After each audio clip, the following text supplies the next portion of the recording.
Bom, boa noite, boa tarde a todos. Agora que está começando a anoitecer um pouco mais tarde.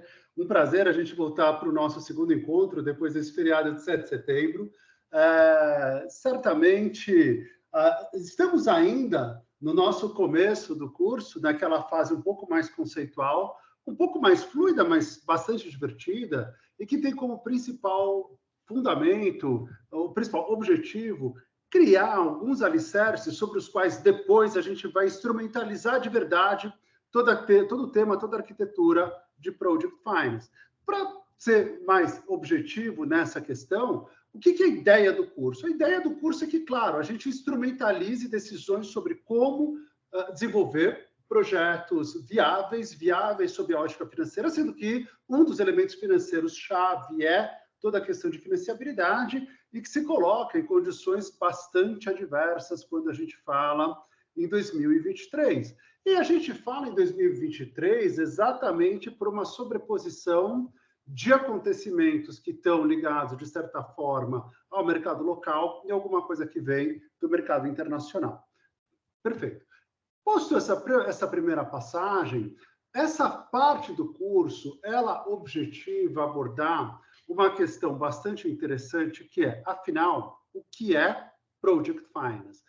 Entendido que a pergunta, o que é Project Finance, não necessariamente tem a mesma abordagem da pergunta como fazer Project Finance. O primeiro componente dos nossos workshops é a gente fundo no conceito.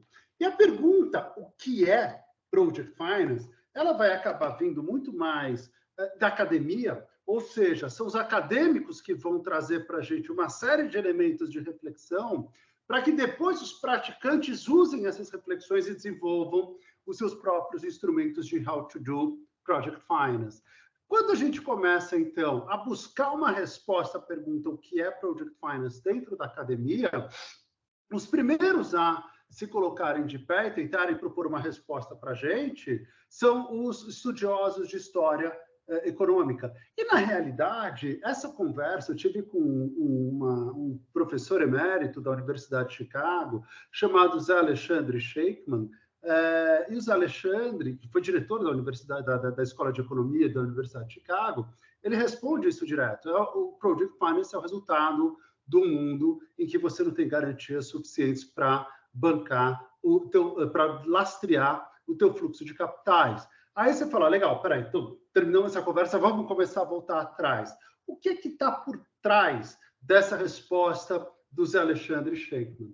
A ideia de que, na realidade, Project Finance não é algo que se constrói, que se cria do nada. Ele não é uma invenção, ele não é simplesmente uma construção espontânea que provém de alguém que esteja preocupado com financiamento de infraestrutura. Project Finance tem que ser entendido como resultado de um processo histórico. E quando você está falando com o Zé Alexandre Sheikman, em Chicago, basicamente você está olhando para o resultado do processo histórico americano. Você está olhando para países do norte, você está falando de países que têm, normalmente, característica de direito anglo-saxão, ou direito consuetudinário, você está falando de países de língua anglo-saxã, você está falando de países que têm um determinado nível de desenvolvimento, ainda que eles se apliquem, evidentemente, na China, na Índia, da mesma forma que vai ser aplicado no Brasil.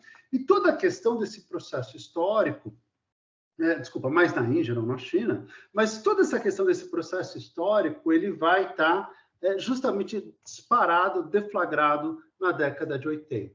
Fundamentalmente, o que a gente está falando é que você parte de uma terceira geração, segunda, terceira geração, de um ciclo de crescimento econômico global que acontece nos Estados Unidos, acontece alicerçado sobre um modelo eminentemente privado de infraestrutura. É quando a gente está falando de Rockefeller, a gente está falando de JP Morgan na questão do mercado financeiro, a gente está falando de Vanderbilt em ferrovias, a gente está falando de Carnegie, a gente vai falar do Ford como alguém que se constrói sobre esse alicerce de uma infraestrutura que funciona. E quando a gente olha Rockefeller, a gente olha Vanderbilt, a gente olha essa turma toda, a gente olha o mercado privado. E a gente olha, inclusive, o mercado privado não regrado e muito, muito cruel, evidentemente contado em verso e prosa, em uma série de livros, filmes e outras formas de você tentar resgatar um pouco da memória do que foi essa época.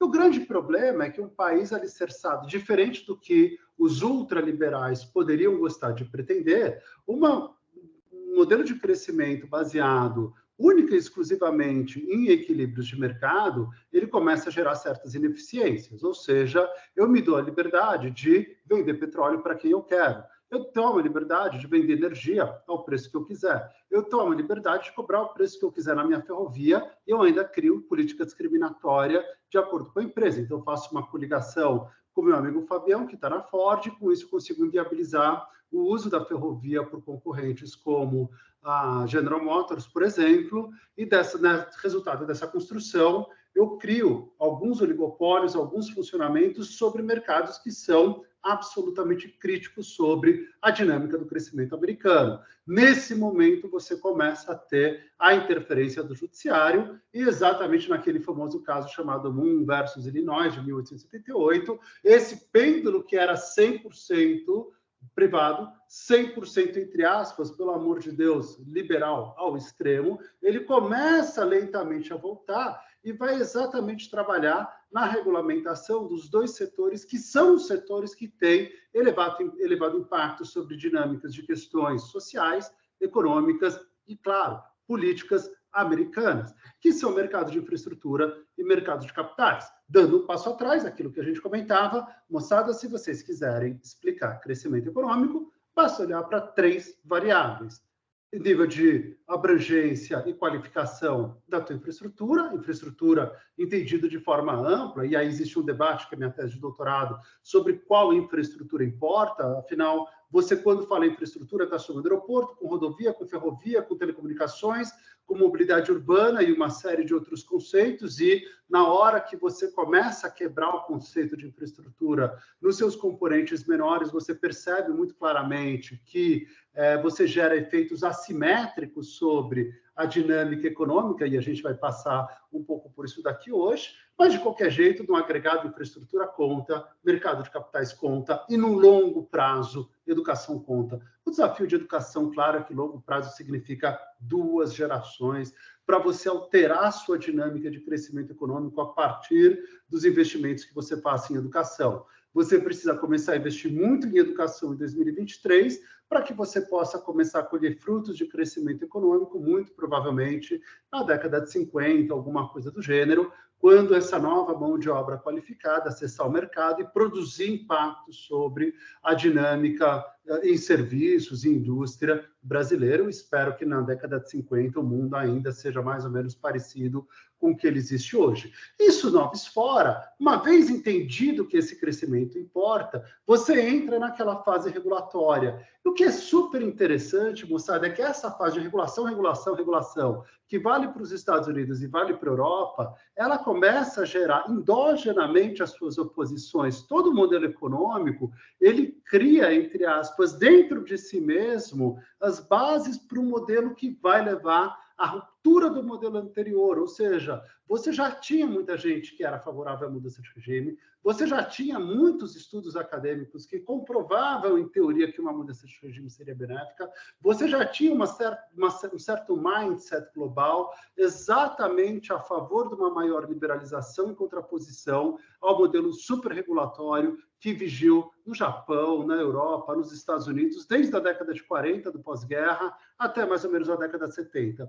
E aí, de repente, pá, você toma uma crise do petróleo que, por um lado, significou você criar um risco enorme de ruptura em todo o modelo econômico, porque você tornou energia alguma coisa impensavelmente caro, então você cria simplesmente aquela fagulha que precisava para toda aquela semente colocada de falar, meu Deus, regulamos, e agora o que fizemos? Causamos uma tragédia. O pessoal simplesmente fala, meu, agora, então, liberaliza. Então, você cria, você dá força, você cria, vamos dizer, momento para que comece a abrir uma voz liberal, e aí essa voz liberal está associada aos movimentos de políticas conservadoras da Thatcher, do Reagan, do Gorbachev, etc., do Pinochet, entre outros. Aí você simplesmente, moçada, o que significa liberalizar?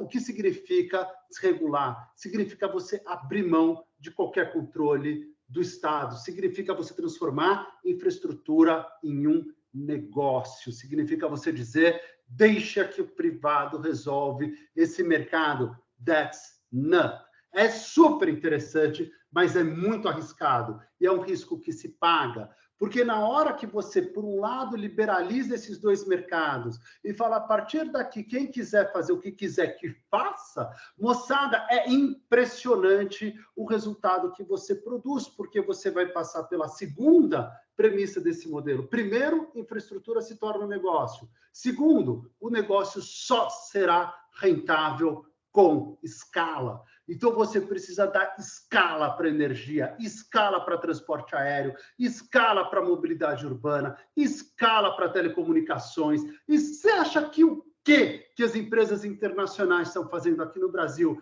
Eles estão vindo atrás de escala. Moçada, você compara os grandes grupos empresariais que mexem com infraestrutura, tenta colocar eles concorrendo com pequenos grupos, é um massacre. O último projeto que eu trabalhei de transmissão de energia, já faz algum tempo, eu acho que foi 2022, um dos leilões da ANEEL, a gente foi massacrado pelos grupos internacionais. Aí o meu acionista vira e fala, cara, pô, é fogo, porque o pessoal tem muito mais grana para queimar, tem muito mais acesso a crédito, eles têm muito mais escala.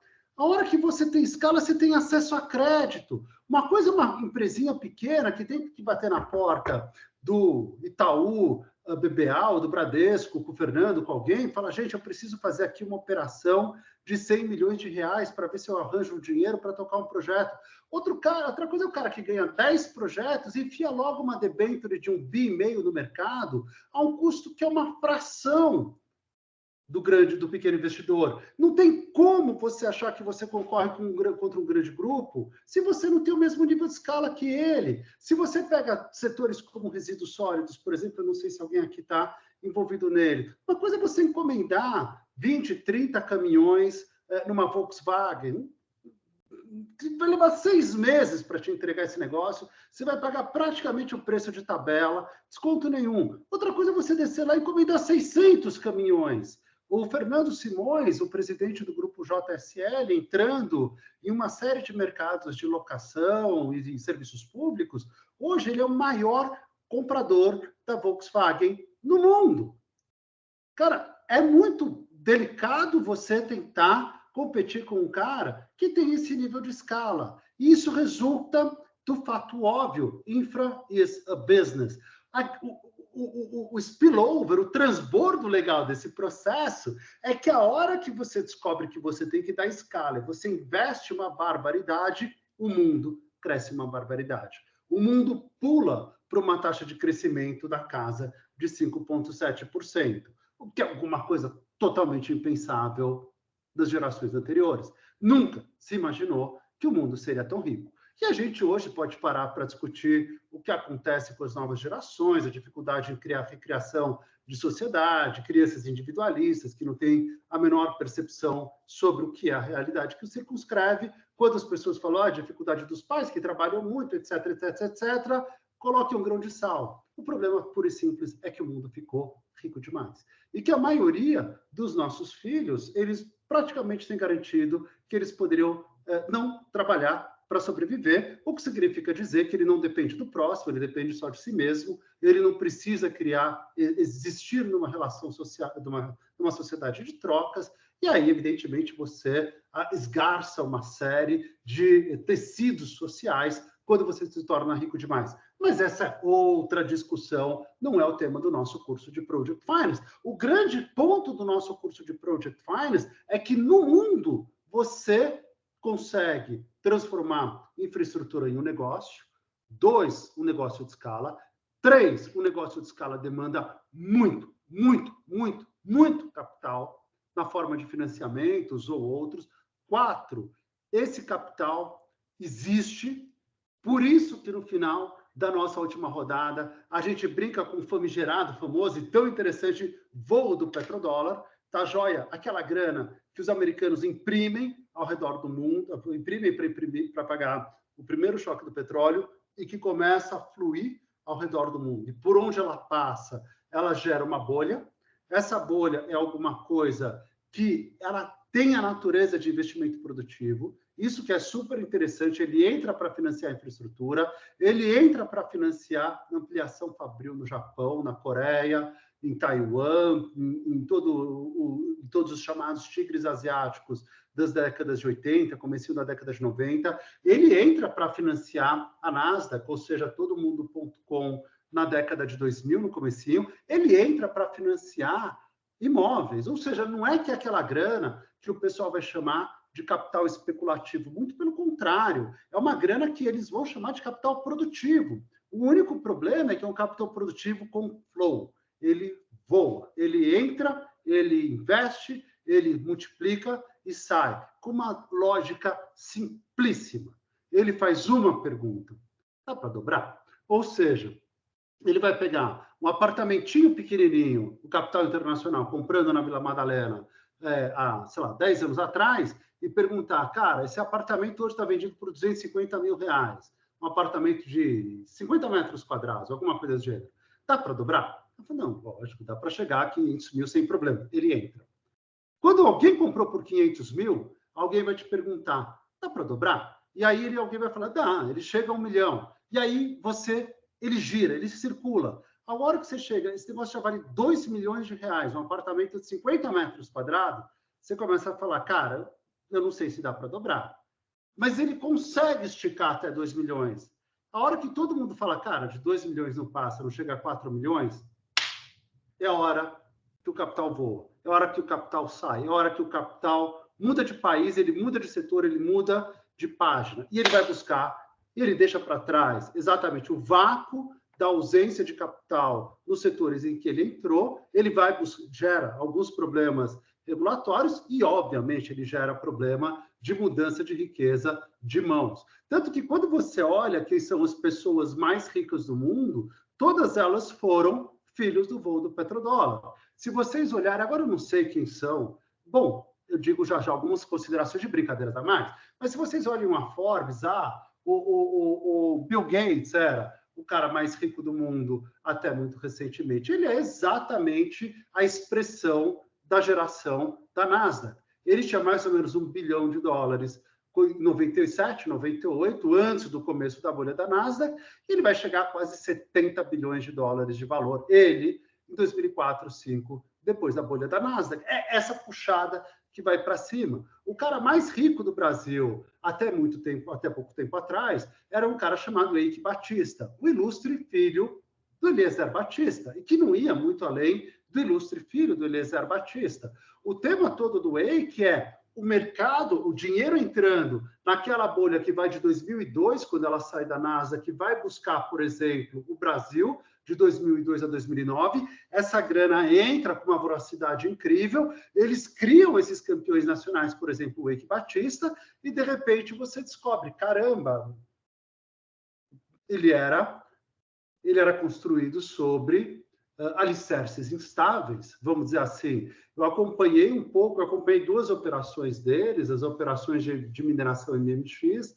Quando eles fizeram um IPO, a gente mandou uma equipe para o Pará, e eles voltaram um pouco chocados. Eles falaram, gente, eu não enxergo o que há de substancial por trás dessa valoração do mercado que é dada a MMX. A OGX eu não acompanhei de perto, da forma como eu acompanhei a MMX, mas o pessoal fala, cara, que foi a coisa mais arriscada do mundo, porque eles fizeram um IPO para levantar dinheiro, para ter dinheiro para pagar salário para os ex-executivos da Petrobras, que seriam os executivos que saberiam onde estariam os bons campos de petróleo, aonde eles participariam com lances, venceriam o direito de exploração, pagamento de outorgas e royalties daqueles lances de campos de petróleo, usariam os direitos desse campo de petróleo para alavancar a construção de sondas que seriam utilizadas para fechar a prospecção e exploração daqueles campos de petróleo.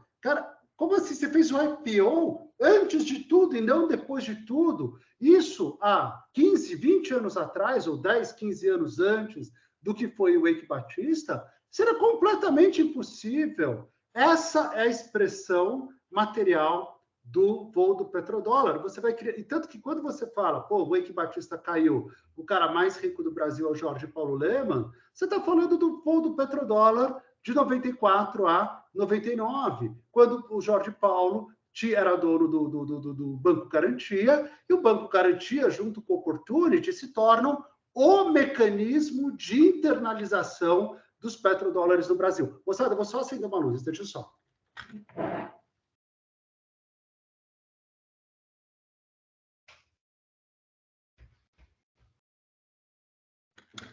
Agora que anoiteceu, mudou o conjunto de luz. Melhorou para mim, piorou para vocês, né? Fiquei mais... Deixa eu ver se eu acerto aqui melhor a iluminação. Moçada, essa é a graça. E como você enxerga esse voo do petrodólar financiando infraestrutura? É simples. É só você perguntar quem são, tipicamente, conforme a gente vai bater em 10 minutos, os acionistas de grandes projetos de infraestrutura no Brasil, pelo menos até 2014. Moçada, não me deixem na mão do silêncio, pelo amor de Deus. Moçada, a pergunta... Desculpa, você pode responder de novo a pergunta, Fernando? Nelson, quem são tipicamente os acionistas das empresas de infraestruturas SPS até 2014? Bom, eu posso dar um chute aí. Por exemplo, são os grandes grupos, principalmente de construção no Brasil, claro, são os grandes construtores. Claro, você olha as maiores empresas de saneamento do Brasil, é uma empresa chamada Foz do Brasil e depois rebatizada Odebrecht Ambiental. A segunda maior empresa é uma empresa chamada Águas do Brasil, cujos acionistas são Queiroz Galvão, Carioca, etc, etc. As maiores concessionárias de rodovias do Brasil eram Odebrecht, Queiroz Galvão, OAS, Camargo Corrêa, que, na verdade, Andrade Gutierrez estavam reunidas na CCR. Se você olhasse as maiores empresas de energia do Brasil eram Queiroz Galvão, Odebrecht, etc, etc. Ou seja, você estava falando do range das 15 maiores empreiteiras do Brasil, pegando, inclusive, Carioca, Galvão Engenharia, etc, etc, que vai representar, sei lá, provavelmente 95% dos acionistas de empresas de infraestrutura no Brasil. No resto do mundo, quem são os acionistas? No resto do mundo? São fundos de investimento, investidores. São três. É fundo de investimento. Você está falando principalmente dos fundos, ou de fundos puros, um BlackRock da vida, ou os fundos de investimento institucionais, os fundos de pensão do Canadá, da Noruega, a GIC, Mubadala, etc, etc.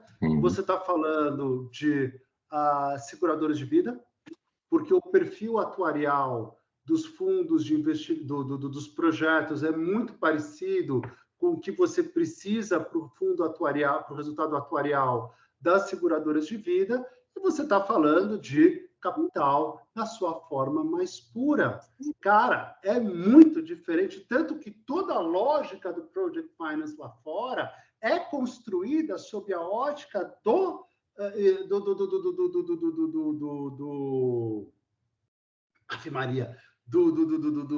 financiamento, do financiador, como o principal acionista. E todo instrumental que se coloca em torno dessa premissa. Porque, por exemplo, a mesma coisa aqui no Brasil, um fundo de investimentos ele não pode dar garantias. Se um fundo de investimento... Imagina que um fundo de investimentos dá garantias para o poder público ou para um financiador qualquer, uma debênture, em relação ao custo de construção de uma hidroelétrica. E, de repente, essa hidroelétrica tem um sobrecusto. O que o gestor do fundo vai fazer?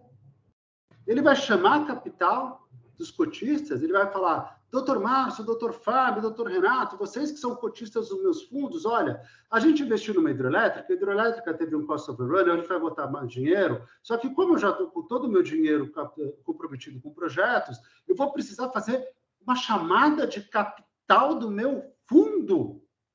ou eu vou ter que sair queimando ativos, outros que eu tenho no mercado, para cobrir um cost overrun de uma hidrelétrica?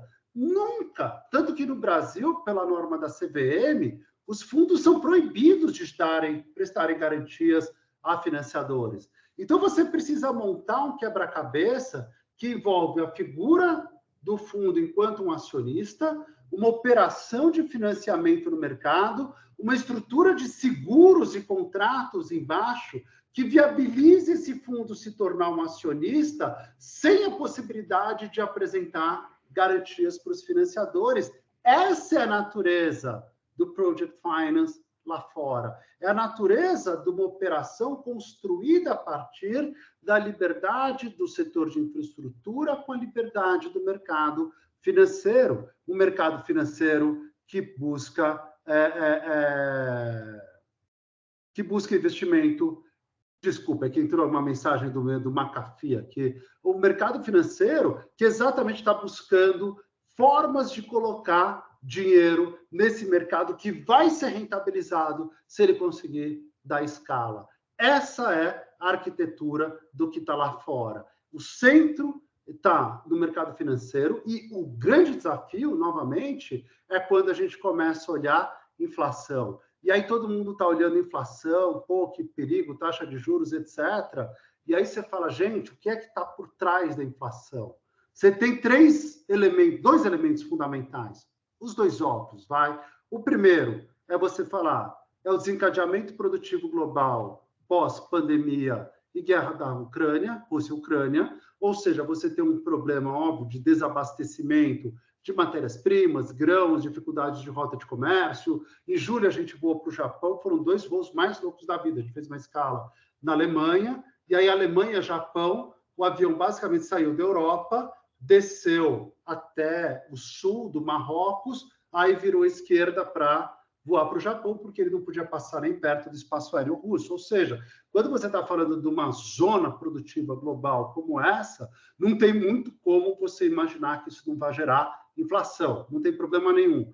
Mas o segundo fenômeno é o que mais me preocupa, que é exatamente o risco de que essa massa de dinheiro ela esteja perdendo a crença e a coordenação de entrada em setores, de entrada em países, de entrada em projetos, e esse cara já começando a ficar com dinheiro, um excesso de dinheiro na mão, e esse cara esteja fugindo para ativo real. Ou seja, o cara que tem excesso de dinheiro na mão, ele sabe que ele tem uma inflação, ele sabe que ele tem que bater essa inflação, ele sabe que ele não pode ficar com esse dinheiro na mão, e esse cara começa a ir para ativo real. Ele começa a ir para minério, ele começa a ir para commodity agrícola, ele começa a voltar para imóvel, ele começa a comprar terra, ele começa a comprar um monte de ativos do lado real da economia, que se esse dinheiro aterrissar na terra, moçada, vai ser muito juros durante muito tempo,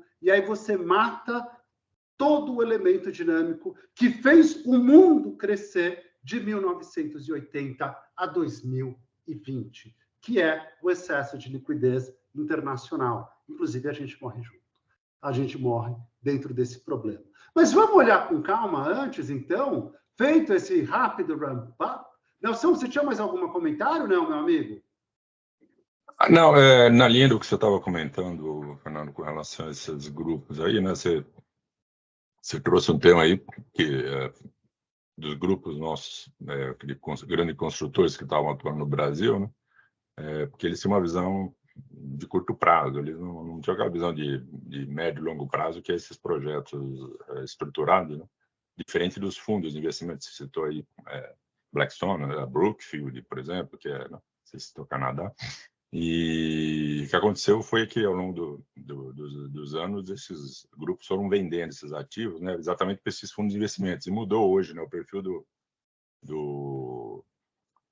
acionista hoje é mais financista, mais financeiro do que provavelmente do estruturador, do contratante, do construtor, né? Então, até porque a grande maioria dessas empresas que você citou, todas elas, como dizem os espanhóis, desafortunadamente, quebraram, né? Exatamente. Então, algumas tentando se reerguer, mas eles encontram sim. Mas um caminho enorme pela frente. muita dificuldade, exatamente. Exatamente. Vamos pensar um pouco, Nelson, então, o que acontece no Brasil, olhando pelo menos até o... Deixa eu perguntar uma coisa. Aqui seguiu a apresentação, a projetada, né? Tá fazendo a projeção grande? Ou não? Sim. Não, tá sim, tá em modo apresentação. Modo apresentação. Maravilha. Então vamos lá. O que a gente está olhando quando a gente está olhando para o Brasil? Felizmente, eu não vou voltar a contar a história desde o ano zero, como viviam os índios tupi-guaranis no Brasil, até porque não teria o menor sentido dentro do nosso curso e eu também não faço a menor ideia dessa história. A gente pode tentar usar um recorte mais recente, pulando o que é que aconteceu no ciclo da cana, do ouro, que eventualmente teriam havido algumas tentativas de empresas para o desenvolvimento de grandes projetos. Aqui no Brasil, se a gente voltasse a 1808, quando da chegada da família real portuguesa por aqui pelo Brasil, fugindo, evidentemente, de Napoleão, você estaria encontrando um país que, como os Estados Unidos do mesmo tempo, ele era um país agro, primário, exportador, dependente, etc. Toda aquela história que a gente falava do que era a natureza americana no começo do século XIX, a gente vai encontrar no Brasil. Com a diferença de que, no final do século XIX, os Estados Unidos já eram a grande potência mundial e, de certa forma, no final do século XIX, o Brasil continuava sendo agro, primário, exportador, dependente, claro, tendo se tornado uma sede do Império Português, quando da chegada da família real portuguesa, o que evidentemente significou alguns avanços extremamente importantes. Houveram avanços na educação, houveram avanços em questões de cultura e da própria civilidade brasileira, porém a chegada da família real portuguesa também significou aquilo que a gente pode chamar a abertura dos portos às nações amigas. Nações amigas, nesse caso, fundamentalmente significava a Inglaterra, porque, essencialmente, em 1807, 1808, Napoleão voltara a dominar a França, dominar a Europa inteira, estabelecia o Império, e Napoleão vinha adentrando por todo o território, por toda a Península Ibérica. A família real portuguesa sabia que era uma vítima, um foco, um alvo de Napoleão e resolve fugir do Brasil. E quem patrocina a fuga dos portugueses para o Brasil são os ingleses. Então, de certa forma, a abertura dos portos não tem nada de abertura, ela é o fechamento dos portos para as nações amigas, em direção das nações amigas, leia-se da Inglaterra. O que significava dizer que no Brasil não só era um problema portuário, mas era um problema de política industrial. O Brasil estava vetado a produzir internamente tudo aquilo que ele poderia importar da Inglaterra. Então, o Brasil exportava cana-de-açúcar, o Brasil exportava alguma coisa de ouro, já não tanto quanto exportaram no passado, o Brasil exportava muito café, o Brasil exportava outros produtos de natureza agrícola, milho, etc., etc., para as nações desenvolvidas, para as chamadas metrópoles, em contrapartida, gerava divisa para a importação de tudo aquilo que tinha natureza industrializada, até mesmo camisa, até mesmo a roupa que as pessoas mais sofisticadas usavam, necessariamente era produzida na Inglaterra e de lá importada. Claro que a produção, entre aspas, artesanal de camisas e de outros bens de itens de consumo cotidiano, eles eram voltados à população de menor renda, os escravos libertos, comerciantes pequenininhos, etc., etc. Quando você abre os portos às nações amigas, ou quando você inviabiliza qualquer modelo de industrialização, fica claro que você jamais vai acompanhar o que acontecera nos Estados Unidos. Se vocês me perguntarem, pô, então a culpa do Brasil foi a vinda da família real portuguesa, eu diria que não vai fazer sentido nenhum a gente discutir culpa. O que faz sentido a gente dizer é que existem fatos da vida que nos levaram a essa situação. E logo depois que você, na realidade, institui a República em 1889, depois de Dom Pedro II, você tem a chamada República do Café com Leite, essencialmente controlada por paulistas, exportadores de café, por mineiros que produziam leite, tinham todo um sistema de agropastoreio bastante rico. Até aqui, sem o menor problema. O problema é que a ruptura desse processo vai acontecer em 1929, não, novamente, por uma crise internacional, mas por um próprio problema endógeno. O problema endógeno, simples assim, era de que, dependente das exportações de commodities agrícolas e dependente cada vez mais de divisas para importar aquilo que era necessário, camisas e outros itens de consumo cotidiano das famílias mais abastadas, você começa a ter muita pressão por exportar mais ou por aumentar o preço das suas exportações. Mas você aumentar o preço de exportação é um trabalho terrível. Imagina você tentar aumentar o preço de exportação da soja no Brasil. A soja é negociada na Bolsa de Valores de Chicago. É dificílimo você tentar criar algum mecanismo de manipulação. E o governo brasileiro tenta e consegue. Eles criam, na verdade, um monopólio sobre o trading agrícola. Quando eles criam esse monopólio, eles compram toda a produção de café, eles queimam parte da produção de café, exatamente como a França está fazendo agora com vinho, ou está discutindo se vai fazer com vinho, e aí a gente já sabe, essa história é muito velha conhecida de todas nós, e com isso você eleva o preço internacional do café e de outras commodities agrícolas, e com isso você aumenta a renda internacional, e com isso você aumenta a tua capacidade de importação dos tão desejados bens industrializados. O grande problema é que a hora que você eleva o preço, você gera enorme incentivo para que mais pessoas produzam café. Afinal, o preço do café subiu. Então, as pessoas deixam de plantar feijão, deixam de plantar milho, deixam de plantar para plantar café. Se você não continuar controlando o preço do café, essa nova oferta de café, assim como vai ter uma nova oferta de vinho na França, mas esse não é o tema do curso, essa nova oferta de café vai fazer com que os preços se deprimam ainda mais, fazendo com que o governo precise comprar ainda mais café no mercado, queimar ainda mais café para conseguir elevar ainda mais o preço do café e gerar ainda mais divisas. E com isso, mais pessoas plantarão café, mais café será produzido, fazendo com que o governo precise comprar mais café. Ou seja, você já tinha dentro dessa política de valorização do café, vamos dizer, a sua própria inconsistência endógena. Um dia haveria tanto café que seria impossível para o governo comprá-lo. Nesse momento, o governo teria que sair da política de compra, fazendo com que os preços implodissem e o resultado fosse absolutamente previsível. Só que isso não precisou acontecer como uma crise endógena. Isso aconteceu provocado pela crise da Bolsa de Nova York de 1929, fazendo com que o preço do café desmoronasse no mercado internacional e o PIB brasileiro caísse alguma coisa na casa de 40%. Veja, um país em que o PIB cai 40% e continua existindo, claramente denota um país que esse PIB jamais foi exatamente isso. Ou seja, na verdade, você tinha um PIB formal, um PIB que era constituído pelas exportações e por alguma coisa de comércio internacional, comércio local, mas a maior parte do PIB brasileiro era composto por pessoas que plantavam e colhiam sua subsistência nos jardins das suas casas, das suas chácaras, que tinham lá um porco, 2 galinhas, etc.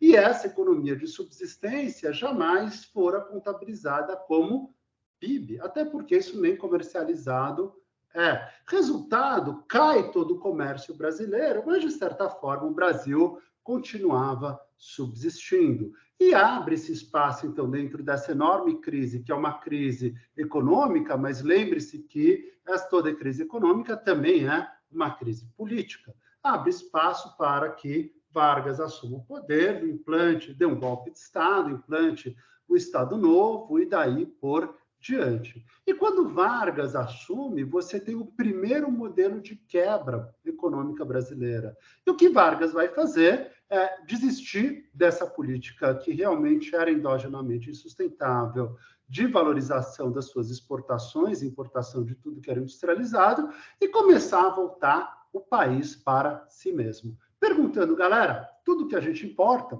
a gente precisa começar a produzir internamente. porque a gente não tem mais granas das exportações. Então, meu amigo Nelson, que é um rico fazendeiro do Vale do Paraíba paulista, eu vou chamar ele, o Vargas, como presidente, puxa o telefone, ou ele voa, ele vai do Rio de Janeiro até ali São Luís do Paraitinga, região de Itatiaia, etc., etc., e vai perguntar, Nelson, pô, você é meu amigo, tudo, por que você não começa o processo de indústria de fabricação de camisas?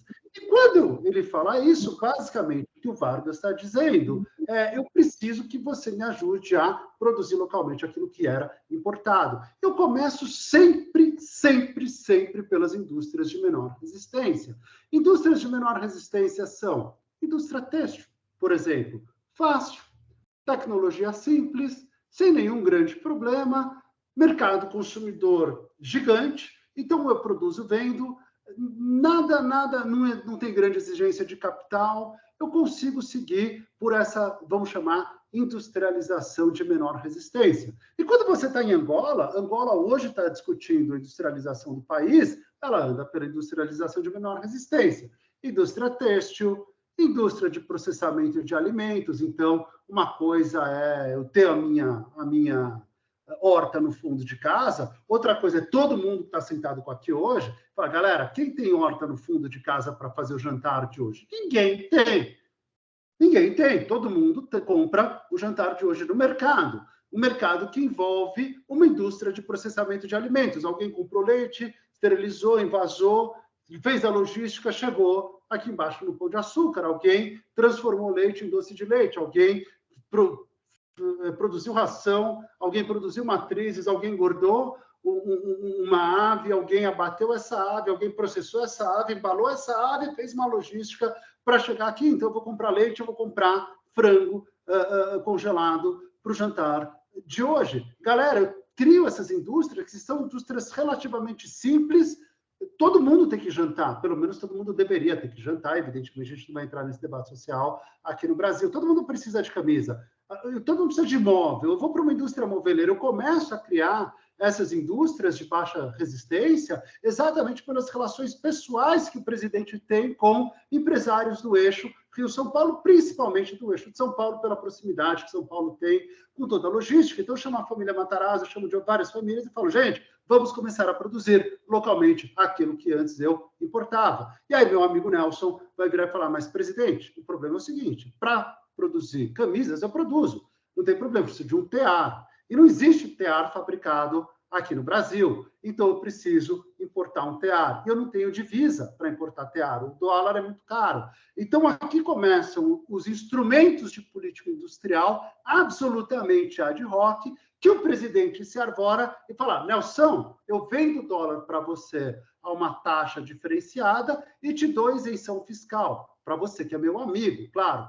Depois eu vou para o meu amigo Márcio e falo, Marcião, para você eu te dou dólar diferenciado para compra de maquinário para fabricação, novamente, de alimentos processados, alguma coisa do gênero. E todo mundo que queria importar camisa, queria importar alimento, alguma coisa da Inglaterra, vai pagar o preço alto, o preço caro do dólar, para que você consiga fazer a compensação entre essas várias contas. Então, eu vou usando instrumentos de política industrial de uma maneira absolutamente ad hoc, exatamente na tentativa de você criar um pouco de incentivo para essa indústria, mas é uma indústria, moçada, que é uma indústria muito leve, é uma indústria que eu vou tão longe quanto eu vou pelas próprias condições básicas de funcionamento da minha economia. Eu vou produzir roupa, móvel, alimento, alguma coisa um pouco mais sofisticada de construção civil, alguma coisa mais sofisticada, deixa eu pensar em outros setores. Bom, eu tenho pouco desenvolvimento industrial, porque eu começo a enxergar o que está acontecendo com o meu saldo comercial e falo, caramba, o Nelson importou um tear, me desbalanceou, me quebrou as pernas. Então, eu viro para o Renatão e falo, Renatão, eu preciso que você comece a fabricar teares no Brasil. E aí o Renatão vai virar e falar, puta, presidente, mas aí é mais complicado, porque para fabricar um tear, eu preciso importar máquinas de fabricação de TA, eu preciso começar a importar bens de capital mais pesado. E a hora que você começa, então, a chegar no limite dessa industrialização leve e entrar nessa industrialização mais pesada, é que o Brasil, na realidade, os governadores brasileiros, de maneira absolutamente lúcida, tem que tomar uma decisão. Quem faz o quê dentro desse processo? Porque não adianta eu virar para o meu amigo Nelson e falar, Nelson, agora você vai começar a fabricar teares aqui no Brasil, desenvolva tecnologia para a fabricação de teares. Você não consegue. É muito caro. Não tem mão de obra também, né, Fernando? Você não tem mão de obra, você não tem grana, é muito caro, e você não tem a menor certeza se vai existir um mercado pela compra de teares.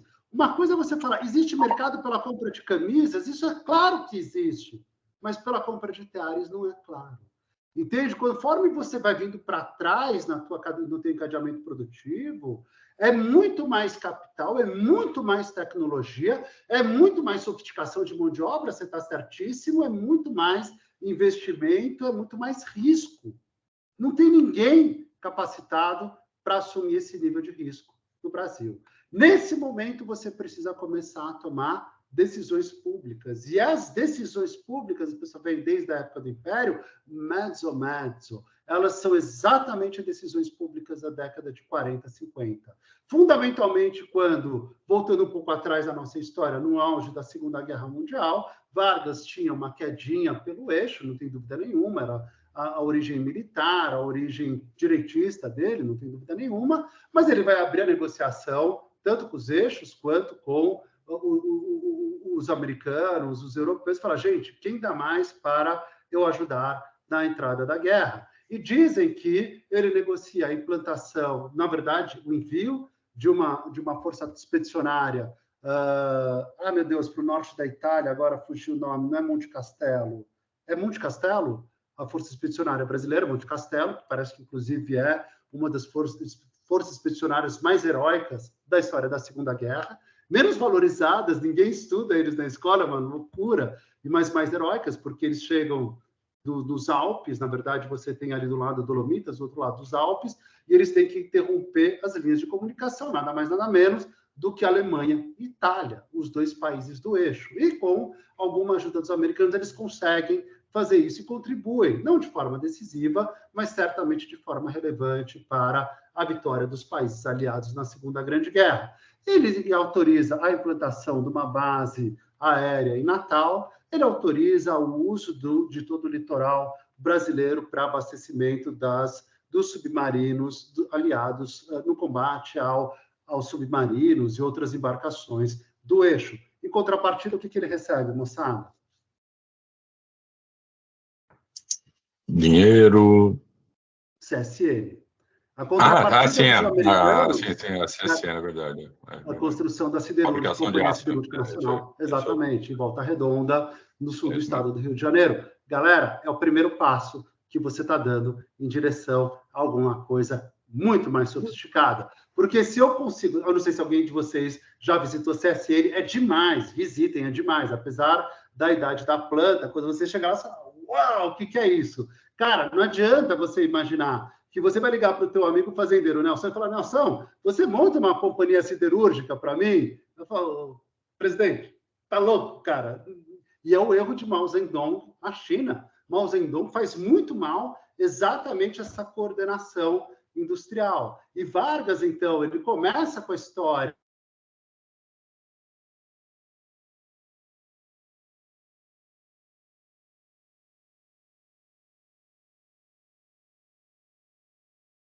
Fernando caiu, é isso? Acho que é o Fernando. Ele citou a China, provavelmente deve ter cortado a internet dele.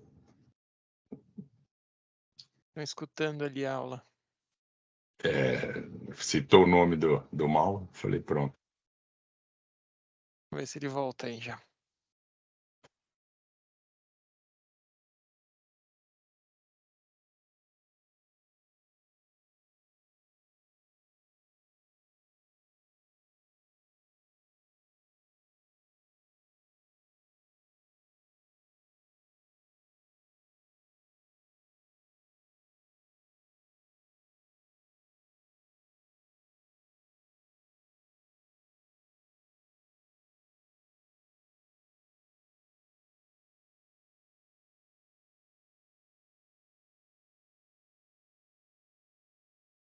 Moçada, que loucura. Hoje o Teams não está em colaboração.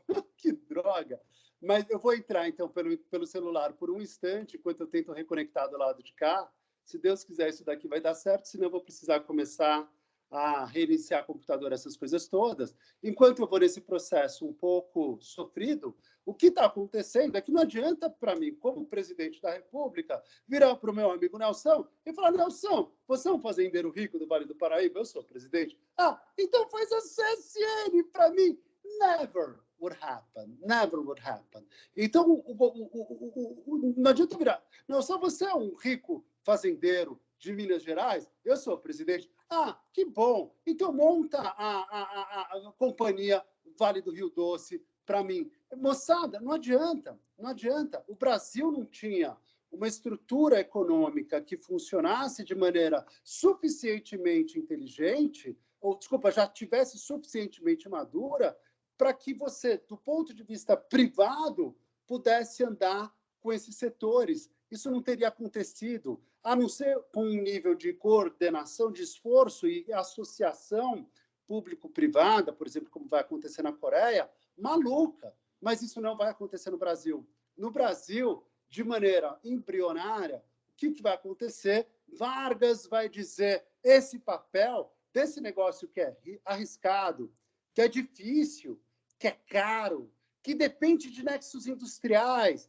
e uma série de coisas, deixa isso para o Estado, deixa isso para o governo, deixa isso para a União. E a União vai começar a assumir gradualmente um papel relevante naqueles setores de infraestrutura, indústria de base, exatamente por serem os setores de maior risco, maior custo, mas absolutamente fundamentais para que eu possa, a partir daqui, começar a trabalhar com a construção de nexos produtivos. Incrível, olha, não, o problema é que realmente meu computador perdeu a conexão completamente. Vamos encerrar momentaneamente, e aí eu vou tentar por um caminho, senão já a gente interrompe, eu faço um intervalo de 5 minutinhos e eu me reorganizo de outro lugar. Moçada, o que está acontecendo nessa história é esse papel que começa a se desenhar, e que é genial, porque eu trabalho com 2 nexos produtivos caros e sofisticados, mas eu crio CSN, eu crio uma Vale do Rio Doce, eu vou criar o sistema Furnas, eu vou criar o sistema Chesf, as hidrelétricas do São Francisco. Então, eu começo a gerar aço, eu começo a gerar energia, eu começo a expandir a minha malha rodoviária, começo a expandir a minha malha ferroviária, eu começo a criar toda a infraestrutura para que na década de 50, algum outro presidente, no final da década de 40, na verdade, na segunda metade, possa levantar o braço e ir aos países europeus ou aos Estados Unidos e falar: gente, eu posso produzir automóveis. Mas também não adianta eu virar para o meu amigo Nelson, que é um rico fazendeiro do Vale do Paraíba paulista, carioca ou de Minas Gerais, e falar: Nelson, eu já tenho aço, eu já tenho energia, eu já tenho estradas, eu já tenho tudo por aqui. Você não gostaria de começar a fabricar automóveis? Presidente, peraí. Uma coisa é você pedir para eu produzir têxtil. Outra coisa é você pedir para eu produzir automóvel. Eu não tenho tecnologia para isso. E nem faz sentido, literalmente, eu reinventar a roda. Ainda que você venha a construir, a posteriori, determinadas indústrias possam tentar ser desenvolvidas a posteriori com capital 100% nacional. Por exemplo, você pode ter uma... Acho que vai dar certo. Ih, acho que não vai. Já eu mudo isso aqui de lugar, então. Você possa ter uma Gradiente, você possa ter uma Gurgel, você possa ter, inclusive, uma Ingesa, você possa ter alternativas de fabricantes de bens complexos provenientes de grupos nacionais. Isso é muito mais exceção. Muito antes disso daqui, o que eu tenho, evidentemente, é um concerto no qual tudo aquilo que é o complexo de ser feito, agora sim. Extensão. Vira capital nacional. Desculpa, vira capital internacional. E esse modelo do binômio Vargas-Dutra-Vargas, ele segue razoavelmente bem até meados da década de 50, quando o nosso ex-querido presidente Juscelino Kubitschek, salve, salve, ele começa a redesenhar esses papéis todos agora de maneira sistematizada. Basicamente, o que a gente está falando na época JK é exatamente o que eles chamam do plano de metas, você dá, vamos dizer, organização para esses setores todos. O que significa o plano de metas? Significa você separar a função entre o que é função do Estado. Então, o Estado é tudo aquilo que demanda muito capital. 2, tudo aquilo que demanda risco. E 3, tudo aquilo que eu desenvolvo como parte necessária para criar viabilidade nas outras cadeias produtivas. Essencialmente, indústria de base e infraestrutura. Energia, ferrovia, rodovia, telecomunicações um pouco, alguma coisa ligada a saneamento, mas, moçada, todas essas atividades que demandam capital, demandam risco, demandam a necessidade, inclusive, de você eventualmente incorrer em prejuízo, vai ser assumida pelo Estado dentro de uma política industrial muito mais ampla, que é a de promover a industrialização brasileira induzida pela força do Estado. Ao capital nacional, eu recorro, já na década de 50, de forma sistematizada, exatamente para buscar tudo aquilo que possui tecnologia internacional, mas que não possui, que possui, desculpa, elevada tecnologia e que não encontra eco na indústria nacional. Por exemplo, então, eu vou recorrer a Siemens, eu vou recorrer a Zea Boveri, eu vou recorrer a Kawasaki, eu vou recorrer a Mitsubishi Heavy Industry, eu vou recorrer às indústrias americanas, europeias, japonesas, coreanas, justamente para me fornecerem locomotivas, para me fornecerem turbinas, sistemas geradores, para me socorrerem com sistemas de transmissão, disjuntores, e todos os sistemas que eu preciso para implantar minha matriz energética e minha matriz industrial nacional. E ao capital privado, o que resta? Tudo aquilo que a gente poderia chamar de funções residuais. Funções residuais, galera, que, pela minha impressão, não tem absolutamente nada de demeritório. É simplesmente todo o resto que não é... pronto, eu acho... Igor, qualquer coisa grita para mim por aqui, tá, Joia? Se eu cair de novo. Tudo aquilo que, de certa forma, não corresponde nem à função assumida pelo Estado, nem à função, em princípio, atribuída ao capital nacional. Então, você precisa, por exemplo, construir, você precisa desenvolver plantas, você precisa de construção civil, você precisa de serviços, você precisa de indústrias de fornecimento, você precisa de indústrias de componentes, de insumos, você vai desenvolvendo todas essas indústrias exatamente induzidas tanto pelo Estado quanto pelas demandas do capital internacional, você vai fazendo florescer todo o teu capital nacional. Você está falando de florescer indústrias pesadas até, como a Bardella, você está falando de indústrias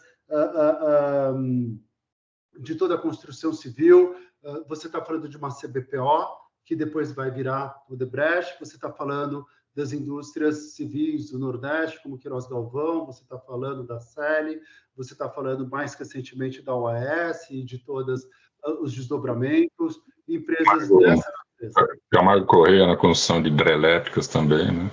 É isso. Começou, na verdade, nessa época, meu bom amigo, com o doutor Sebastião Camargo, com uma famosa foto, com uma carroça ajudando a construção de Brasília. Você não vai trazer empresas internacionais e nem criar uma empresa pública para transporte de matéria-prima por carroça durante a construção de Brasília. E assim, o doutor Sebastião Camargo começa um dos maiores grupos empresariais do Brasil. Ou seja, na verdade, tudo aquilo que a gente possa chamar de função residual não tem demérito nenhum. É simplesmente dizer, você está usando o capital privado nacional, meu amigo Nelson, para completar as lacunas, para completar as casas faltantes desse processo de industrialização que ainda está arraigado na primeira visão de Vargas lá atrás, de 32, em que eu busco a substituição de importações em contraposição ao modelo precedente, o modelo em que tudo era importado exatamente por causa da condição específica, particularizada, de imigração da família real portuguesa em 1808 para o Brasil, e vida que segue. E, moçada, esse modelo ele é extremamente bem sucedido. Quando você olha o que acontece para o Brasil em toda a década de 50, o Brasil é considerado, sem a menor dúvida, o paradigma de economia emergente do mundo. O Brasil, na década de 50, a Coreia do Sul era simplesmente uma sombra. Ela não existia se comparado ao Brasil. Quando Mao Zedong consegue fechar a vitória da Guerra Civil e começa a tentar pensar na reconstrução do modelo chinês, o primeiro caso que os chineses vão estudar como caso de sucesso de industrialização na década de 50 é o caso brasileiro, e eles vão tentar, de alguma forma, de forma desastrada, replicar o modelo de industrialização brasileiro, e com erros que a história vai comprovar que são erros muito básicos, e, na realidade, não é o problema do comunismo. Aliás, a China jamais foi comunista, a China era maoísta, a gente poderia afirmar isso, e o maoísmo, na realidade, é uma economia de guerrilha que não funciona num país que tem mais de 1 bilhão de pessoas já naquela época, mas o curso hoje não versa sobre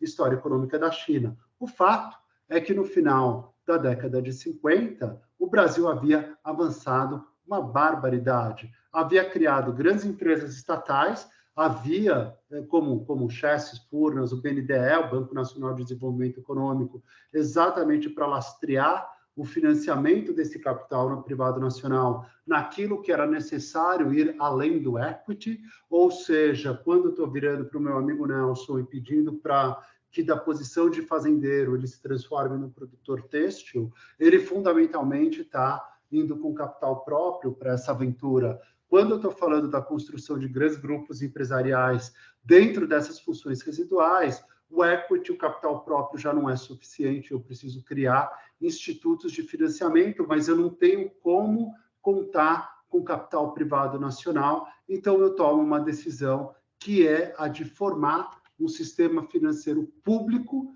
que tenha a capacidade de absorção de poupança, absorção de renda, absorção de recursos de todas as formas e canalização desses recursos para capital privado se desenvolver. E é um modelo muito, muito interessante e que funciona muito bem até o final da década de 50. Depois a gente, durante o período de 60 a 64, vai passar por um período de evidentes turbulências políticas, quando o ex-presidente Jânio Quadros ele se indispõe até o limite com o Congresso brasileiro. Isso vai gerando uma série de atritos, rachaduras, estresse, etc., etc. A história nos mostra, a história contemporânea e a história mais clássica nos demonstram que no presidencialismo, como está construído no Brasil, um racha contra o Congresso não é uma política que vá produzir grandes resultados. Resultado, Jânio vira e fala, poxa, ou Brasília me engole, ou eu vou a pé de Brasília. Efetivamente, o Brasil não engoliu o Jânio e ele acabou caricaturalmente indo embora a pé de Brasília, e depois ele cai num rápido ostracismo e volta como prefeito de São Paulo, alguns anos depois, mas isso tudo é história. Assume no lugar do Jânio o seu vice-presidente, o Jango, que evidentemente tinha manifestas tendências comunistas, no momento em que o mundo vivia um estresse gigante entre o Ocidente e o Oriente, entre capitalismo e comunismo. Recentemente, os Estados Unidos tinham passado pelo humilhante episódio da Baía dos Porcos. Resulta dessa história que a entrada de Jango, fundamentalmente, é uma pessoa que não estava necessariamente tão preparada para entender o momento político que vivia, evidentemente no momento de uma tensão política, geopolítica gigante,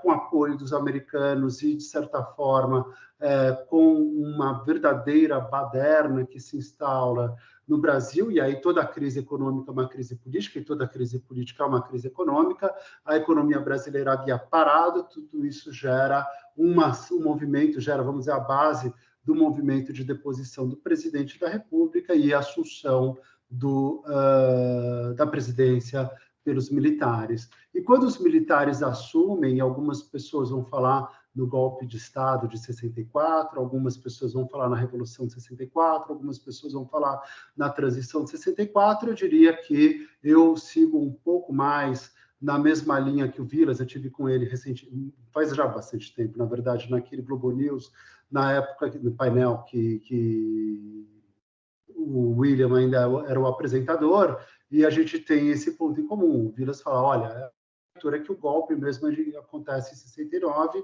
e de certa forma eu concordo com ele, porque em 64, quando, evidentemente, com o apoio dos americanos e toda a história que a gente conhece, Castelo Branco assume a presidência da República, ele assume com, primeiro, uma missão de acalmar a crise política que havia se instaurado, e o Brasil passava por um período muito ruim, e exatamente ele vai acalmar essa crise política, o ambiente político melhor, se torna um ambiente econômico melhor, você aproveita, entre aspas, toda aquela força motriz que você desenvolvera nas 2-3 décadas anteriores, desde a década de 30 até o começo da década, meados da década de 60, você usa aquele modelo para estilingar, você reaviva o papel do governo do Estado no determinado PAEG, denominado PAEG, e dentro do PAEG você vai produzir aquilo que a literatura chama do período do milagre econômico, ou seja, o Brasil usa esse potencial reprimido deles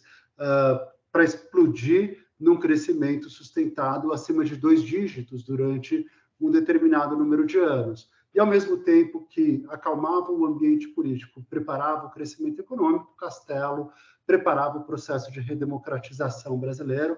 Eu acompanho um pouco esse processo todo, porque, dentre as muitas medidas do Castelo, claro que estão toda a reforma do setor de infraestrutura, com a criação do DENIT, do DR em Brasília, DNR, com a criação da Empresa Brasileira de Transportes Urbanos, a EBTU, que vai usar os trechos da rede ferroviária federal que estão dentro de regiões metropolitanas para constituir empresas de transporte sobre trilhos, ou seja, a gente vai começar a construir o Metrorec, a gente vai começar a construir o Metrofor, a gente vai começar a construir a Flumitrens, a gente vai usar a Sorocabana aqui em São Paulo, e uma série de empresas, a Transurb em Porto Alegre, que vão se tornar empresas de transporte de massa, usando essa parte da malha ferroviária federal, e ele vai, inclusive, reformar todo o sistema financeiro com a reforma de 1964 e com a posterior, imediatamente posterior,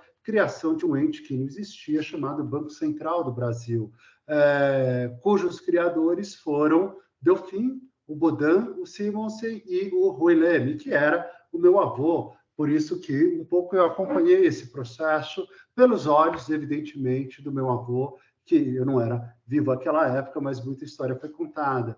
E junto se preparava o processo de redemocratização brasileira. O plano do Castelo era permanecer 5 anos na presidência, aí convocar eleições diretas para presidente, vamos chamar assim, devolvendo o controle do governo da União para os civis. Resultado dessa história, em 1969, o avião do Castelo é atingido por um avião da FAB. Eu ainda tenho a minha brincadeira nas teorias das conspirações, que é muito estranho um avião da Força Aérea Brasileira abater literalmente o avião do presidente da República, mas no Rio de Janeiro, alguns amigos meus são próximos ao comandante que abateu o avião do Castelo e morreu junto naquela situação, evidentemente. Então dizem que sim, foi um acidente, mas aí sim assume o Costa e Silva, e aí sim, não há a menor dúvida que a gente pode falar num golpe de Estado. Os militares haviam provado do gosto do poder, haviam amado e se afeiçoado ao gosto do poder, e não tinham a menor intenção em sair do poder. E o grande problema se dá exatamente mais se você já tinha, entre aspas, vamos dizer, contido os ânimos políticos e debelado, entre aspas, pelo amor de Deus, aquilo que poderia ter sido uma verdadeira ameaça comunista no Brasil, mas veja, uma ameaça comunista do Brasil nunca foi muito além, um pouco pode ter ido, mas nunca foi muito além do que o movimento estudantil organizado, que, de certa forma, não teria verdadeiramente uma chance muito grande de depor todo o poder político vigente na época. Então, a ameaça comunista era uma ameaça muito mais ideológica do que uma ameaça de fato. Com essa ameaça relativamente controlada, o que havia para ser feito? Claro que você continua recontando a história da ameaça comunista, você continua exilando artistas, exilando estudantes, exilando pensadores, os classificando como comunistas, sejam eles sim comunistas ou não comunistas, mas você os classifica, todos os intelectuais, como potenciais ameaças e cria esse regime de perseguição que vem do AI-5, mas que, de certa forma, também é uma coisa muito artificial para você justificar a permanência dos militares no poder. E aí vem o grande problema dessa história. Os militares chegam à conclusão que eles só vão continuar justificados no poder se eles continuarem promovendo o crescimento econômico, crescimento como aquele que fora promovido na época do milagre econômico pelo PAEG. Então, eles vão reeditar o PAEG como o primeiro PND, Plano Nacional de Desenvolvimento, depois o segundo PND, na época dos governos Médici, Geisel, exatamente na tentativa de manter a força desse processo, manter o Brasil, o Estado brasileiro, como uma locomotiva desse processo. Todo esse processo sendo construído exatamente dentro daquela figura que a gente usava, que era o Estado como força centralizadora do processo de implantação e desenvolvimento de indústrias de bases e de infraestrutura. Como isso era feito? Como esse modelo é operacionalizado desde a época de Vargas, passando por JK, passando pelo Castelo e passando pelos militares do primeiro e do segundo PND. Basicamente, toda a implantação, todas as funções de 2 pontos, anotem: planejamento, preparação, implantação, operacionalização, manutenção, comercialização e a própria operação, todo o desenvolvimento setorial sempre se dá centrado numa companhia estatal. Então, novamente, eu vou criar Chesf, Furnas, eu vou depois unir todas essas empresas já em 64 no sistema Eletrobras, eu vou criando Telesp, Telerge, Telemig, Telesc, todas as teles, e depois eu as unifico no sistema Telebrás, e, na realidade, depois eu crio todo o sistema Embratel para fazer a unificação dos padrões tecnológicos do sistema de telecomunicações brasileiro. Eu crio uma Vale, eu crio uma Petro, eu crio todas essas empresas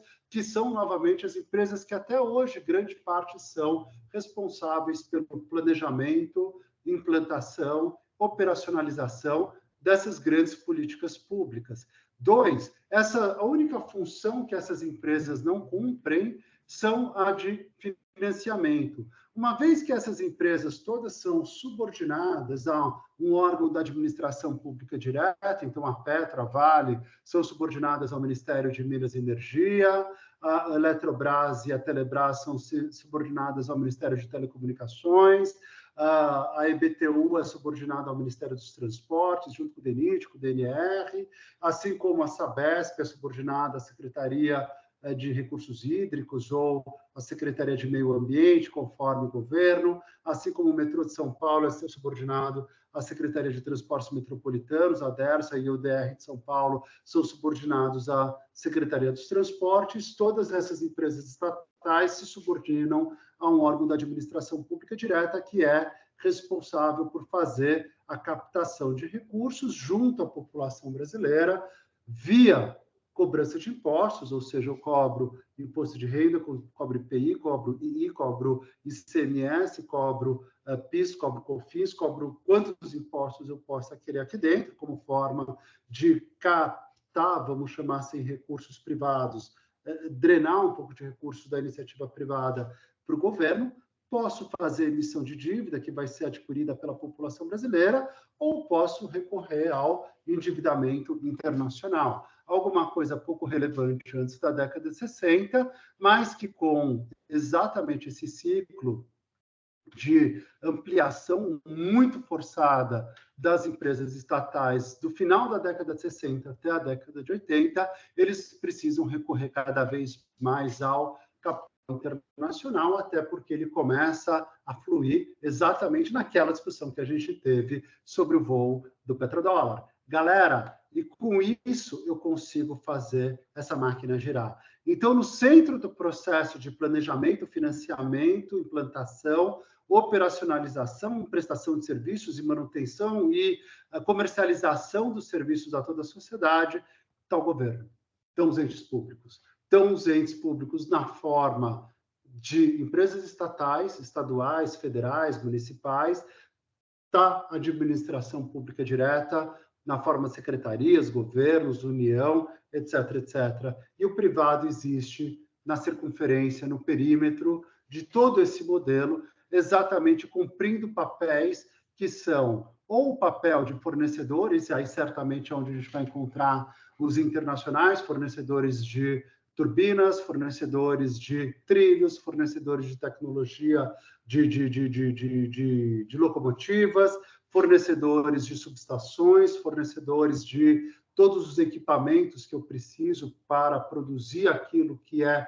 comercializado pelas empresas estatais, seja, por exemplo, construtoras. E aí sim, exatamente como se não me engano, que o Nelson fez, uma Camargo Corrêa, de uma CBPO, de uma Odebrecht, de uma CELI, de uma OAS, de uma Queiroz Galvão, de uma Marquis, de uma empresa dessas nascendo, emergindo dentro desse processo inteiro. Claro que os usuários são privados, via de regra, e claro que você começa com alguns modelos de prestação de serviços privados para as companhias estatais. Por exemplo, o Metrô de São Paulo, uma companhia inicialmente fundada pelo município, pela Prefeitura de São Paulo, mas cuja titularidade e propriedade foi transferida para o governo do Estado, ele acaba sendo compelido a construir, implantar 3 grandes terminais rodoviários em São Paulo. O primeiro terminal rodoviário, vocês conhecem, é o terminal rodoviário do Tietê, e, na sequência, o terminal da Barra Funda e do Jabaquara, na saída para a Baixada Santista. Obviamente que o Metrô de São Paulo era uma empresa briosa, uma empresa que falava, cara, eu sou o Metrô de São Paulo, eu entendo pra caramba de compra de trens, de operação, subestações de energia, etc., etc. Vou eu ficar fazendo zeladoria de terminal rodoviário? Você está louco. E na década de 80, o Metrô de São Paulo acaba desenhando um dos primeiros contratos de concessão do Brasil, que é o contrato de concessão para zeladoria dos terminais rodoviários, vencido por uma empresa chamada Socicam, que começa com o seu caminho. Nesse primeiro momento, ela se torna formalmente uma das primeiras concessionárias dessa era moderna de infraestrutura no Brasil, e a Socicam, evidentemente, ela vai ampliar no segundo momento, conforme a gente vai ler essas figuras todas, sua atuação para outros departamentos. O fato é que esse modelo ele começa a se esgotar endogenamente nos idos da década de 80, da década de 70. Galera, por quê? Porque esse é um modelo, novamente, isso é super importante, isso é um modelo de política industrial.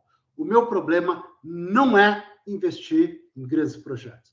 O meu problema não é fazer projetos rentáveis. Meu problema não é garantir o return on equity, o return on debt desses projetos que eu estou investindo. Uma empresa estatal jamais foi desenhada para ser uma empresa rentável. Aliás, uma empresa estatal, por definição, foi desenhada para ser uma empresa deficitária. Até porque, se assim não fosse, ela não teria sido constituída pelo Estado. A companhia Eletrobras, ela foi desenhada para ser deficitária. Por quê? Porque se eu precisasse tentar viabilizar autonomamente a Eletrobras desde o começo, o valor da minha tarifa de energia teria impedido a entrada de empresas internacionais no Brasil, e eu jamais teria entrado com indústria automobilística, jamais teria entrado com química, jamais teria entrado com farmacêutica, jamais teria entrado com linha branca eletroeletrônico. Eu produzo um DENIT, um DNR, que obviamente são companhias deficitárias, até porque eles fazem CAPEX e OPEX, eles não têm receita.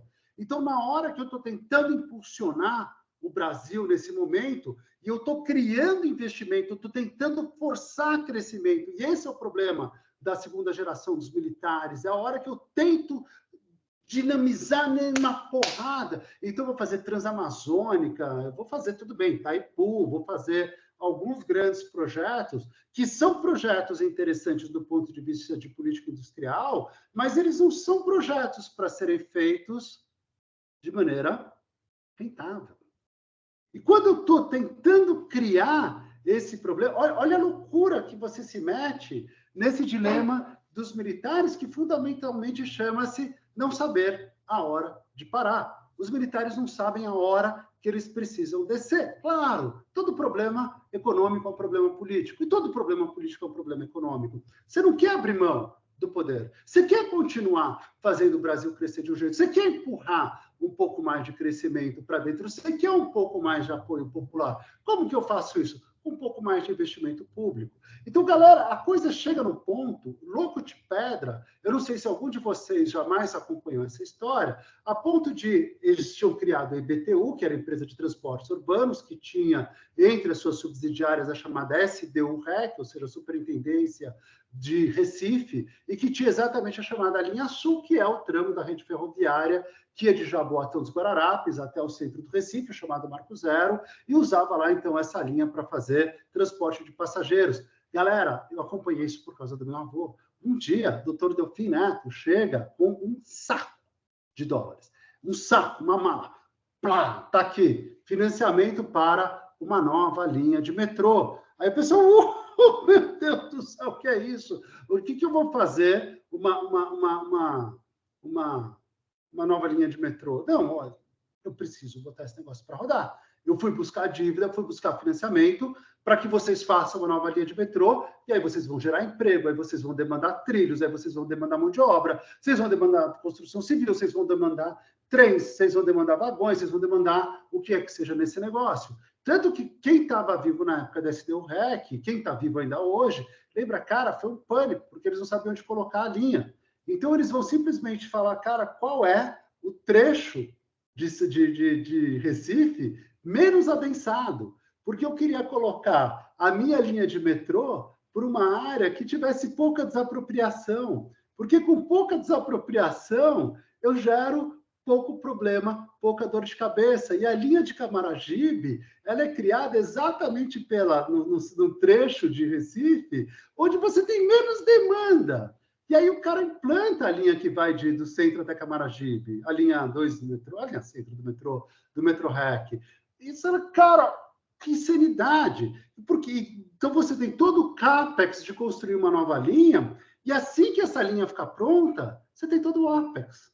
Você tem todo o CAPEX de construir a Transamazônica, e o dia que a Transamazônica ficar pronta, você tem todo o OPEX. Você tem todo o CAPEX, que não é pequeno, de construir Itaipu, que é uma loucura, e quando ficou pronta, você tem todo o OPEX.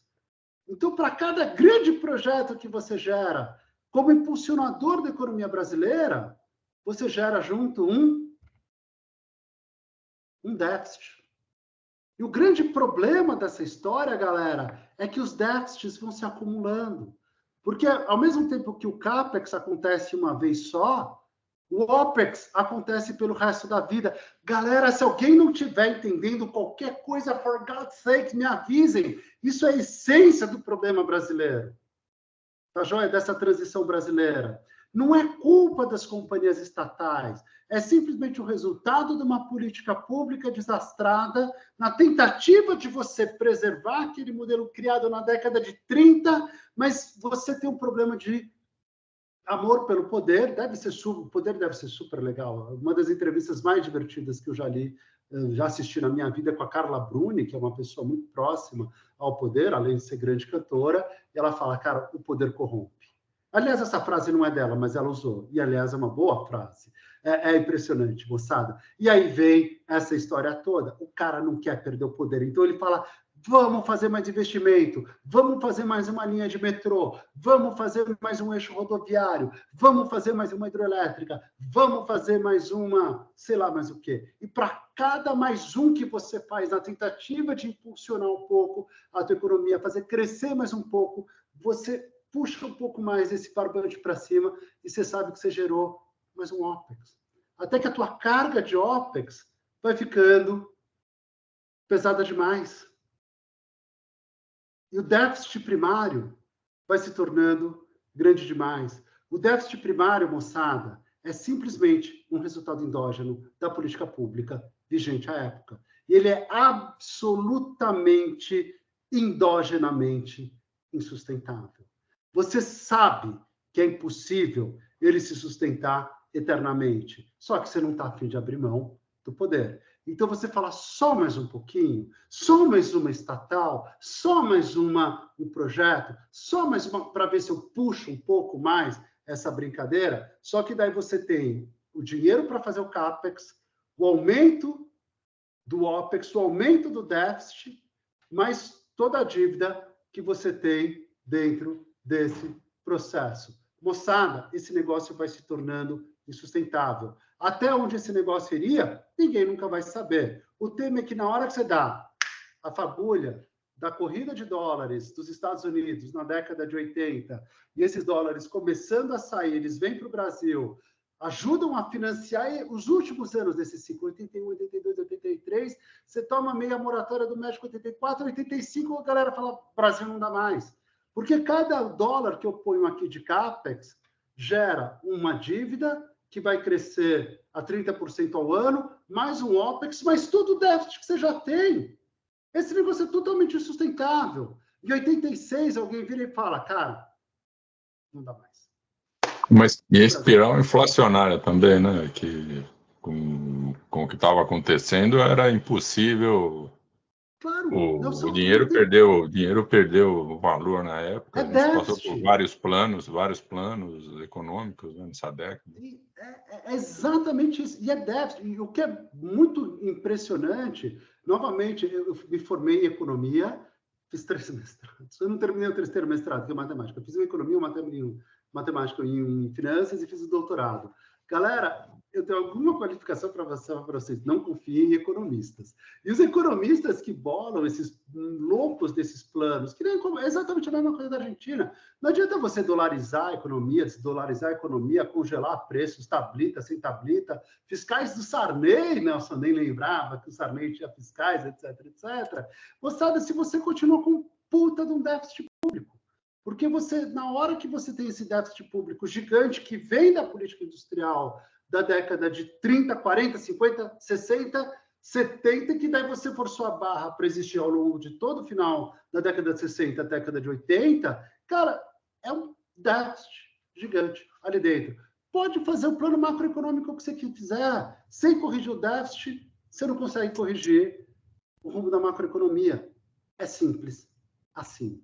Quando você fala, o real, ele é absolutamente genial, porque eles usam as lições aprendidas do plano cruzado, do plano Collor, do plano Bresser, do plano Verão, de todos os planos para formularem um grande plano. Qual é a grande lição aprendida?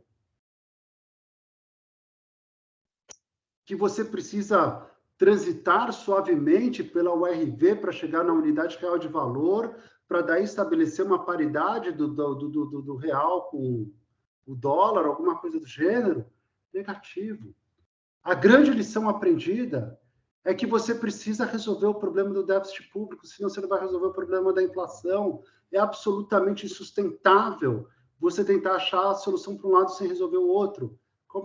E aí a pergunta absolutamente óbvia: aonde estava o déficit? Aonde estava o déficit, moçada? Pelo amor de Deus, Renatão, me deixe sozinho falando aqui. Fabião, nas estatais. Está nas estatais. Porque as estatais foram um instrumento de política pública extremamente bem construído para você industrializar o Brasil. Você industrializa o Brasil, você transforma o Brasil num puta case de sucesso na década de 50. Na década de 60, final da década de 60, se vocês pegarem o Alê Schwartzman, e a tese de mestrado dele é uma puta de uma obra de arte, chama-se Ascensão e Queda do Leviatã. Se alguém tiver saco de ler, peguem a tese do Alê, ela é incrível. E o Alê escreve, cara, eu já tinha completado, o Leviatã já tinha completado sua matriz industrial na década de 60, ali já Goldenstein escreveu a mesma coisa. Não tem razão para eu manter aquela política pública, a não ser o tema óbvio do tema político, que estava por trás da política industrial. E esse caminhamento faz com que a minha base monetária exploda, meu endividamento exploda, com que eu gere todo esse descontrole macroeconômico aqui atrás. O déficit está nas empresas. Quando eu passo pelos planos mais desastrados do mundo, do Sarney, do Verão, do Bresser, e eu não lembro agora quem mais foi nome de plano naquela época, eu vou começar a falar, eu só vou sair dessa encrenca se eu começar a resolver o problema das estatais. E aí eu entro na década de 90, resolvendo o problema das estatais. Como é que eu resolvo esse problema? Eu tenho que simplesmente liquidar as estatais. Eu preciso começar a redesenhar todo esse modelo de infraestrutura fora da alçada privada. Eu preciso explodir a posição do Estado de dentro desse processo, de responsável pela gestão desse processo, preciso trazer a iniciativa privada e preciso jogar o Estado para lá. Eu preciso redesenhar. Eu vou redesenhar isso daqui no modelo clássico da década de 90, que vocês estão absolutamente acostumados a conhecer. Empresa de propósito específico, sociedade de propósito específico, como vocês queiram chamar. Você está falando que dentro desse redesenho, e a gente já vai ser bem mais extensivo, exaustivo nele, você está tirando o poder público da responsabilidade precípua de planejar, implantar, operacionalizar, etc., os seus projetos. Na realidade, você está afastando o poder concedente do centro desse processo, dando dois nomes para ele, dois nomes diferentes, o poder público. O primeiro nome que você dá ao governo do Estado é poder concedente. O que significa poder concedente? Significa, essencialmente, o ente público responsável pelo planejamento de determinado setor. Então, eu estou discutindo um ente público que planeja o setor de energia, que define quais são as necessidades, define quais são os projetos e licita. Eu estou falando do ente público responsável pelo planejamento metropolitano do Estado de São Paulo, que é responsável por planejar quais linhas de metrô, e eventualmente licita. Eu estou falando do ente público que é responsável por planejar toda a questão municipal, se vocês quiserem, de resíduos sólidos. Então, ele cria um grande plano diretor. Desse plano diretor, ele faz um modelo de viabilidade financeira, ele cria instrumental como editais de licitação, ele cita aquilo que ele planejou lá atrás, e assim que o projeto conclui o processo de licitação, cria-se um muro, e o poder público joga todo esse processo por cima do muro, passando da qualidade de poder concedente para agente regulador, essencialmente o mesmo poder público, mas com uma nova vestimenta de poder público que se coloca face ao privado quando você entra numa fase subsequente ao planejamento, que é a fase de operacionalização da implantação, financiamento, comissionamento, início da operação e a prestação de serviços para os usuários finais.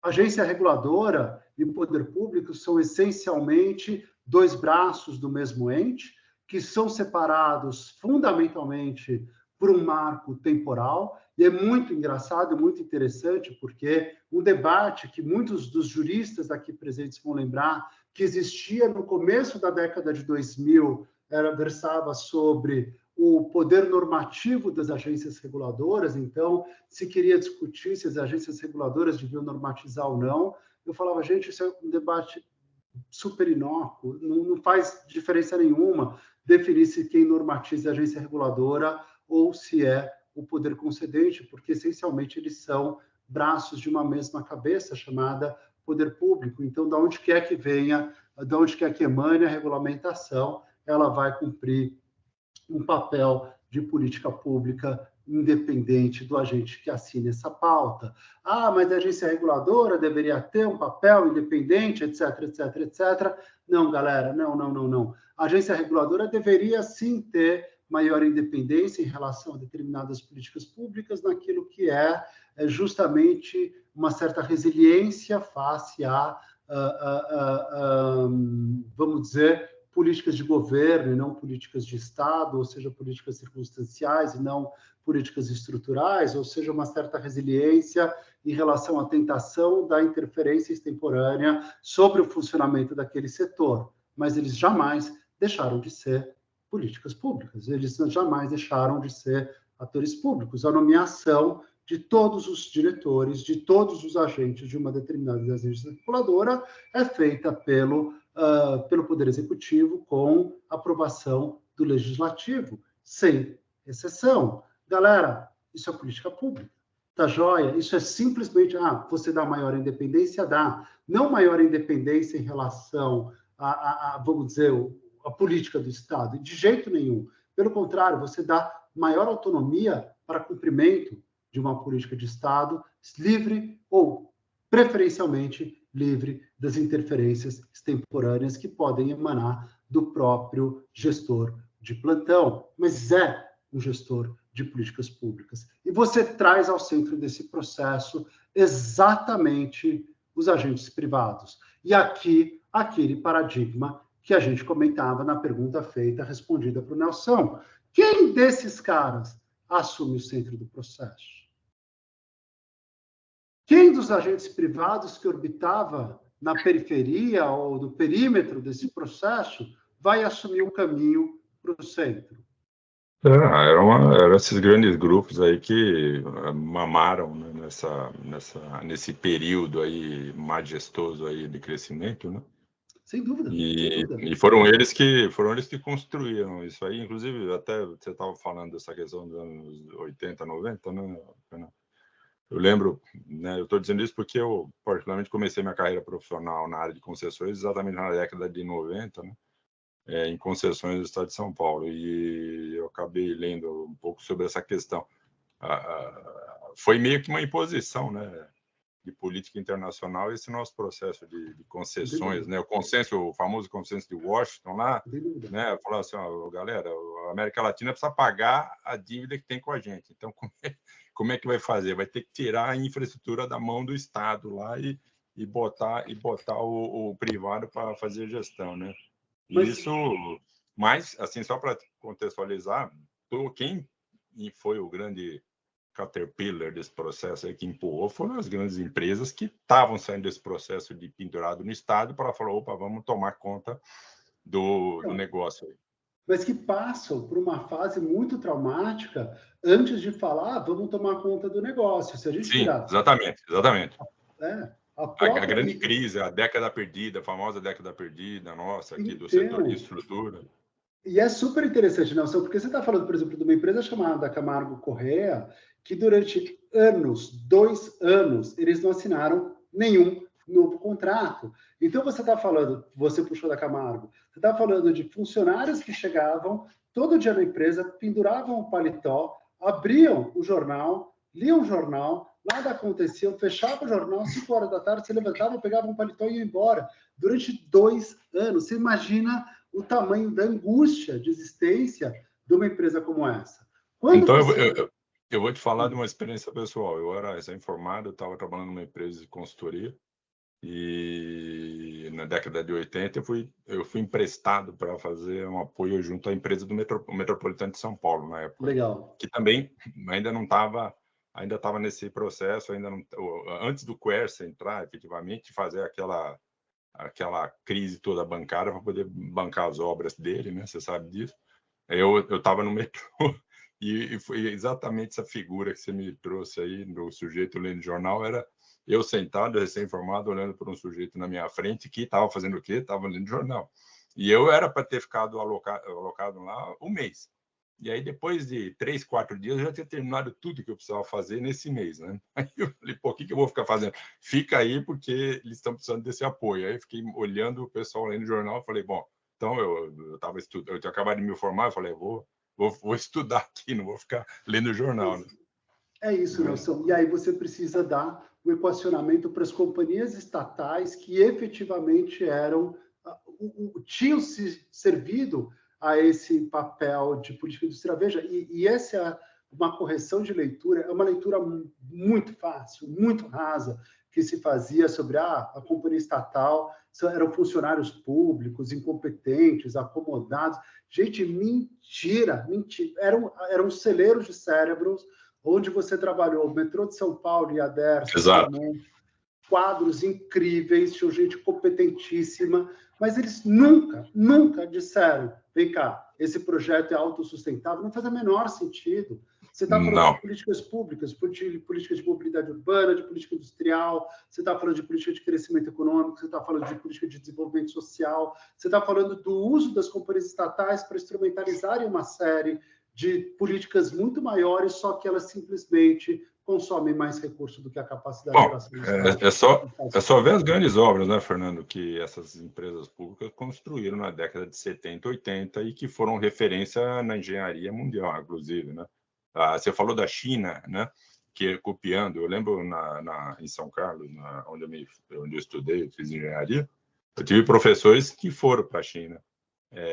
Da consultoria, porque eles estavam nesse processo de copiar modelos de outros países, né, para pequenas hidrelétricas lá, e eles estavam buscando aqui no Brasil, né, profissionais. O metrô, então, o nosso metrô de São Paulo aqui, nesse período de 60, 70 principalmente, era um tremendo celeiro de profissionais, era uma mão de obra muito qualificada. É isso, e tanto que grande parte delas acaba saindo dentro desse processo de realocação desses profissionais ao privado. Galera, o que está acontecendo dentro desse processo na década de 90? O teu problema é um problema de eficiência na gestão das companhias estatais. Ponto. O teu problema que você precisa enfrentar não tem nada a ver, só para voltar para cá, são dois paralelos completamente estapafúrdios quando você quer olhar o mundo e olhar o Brasil.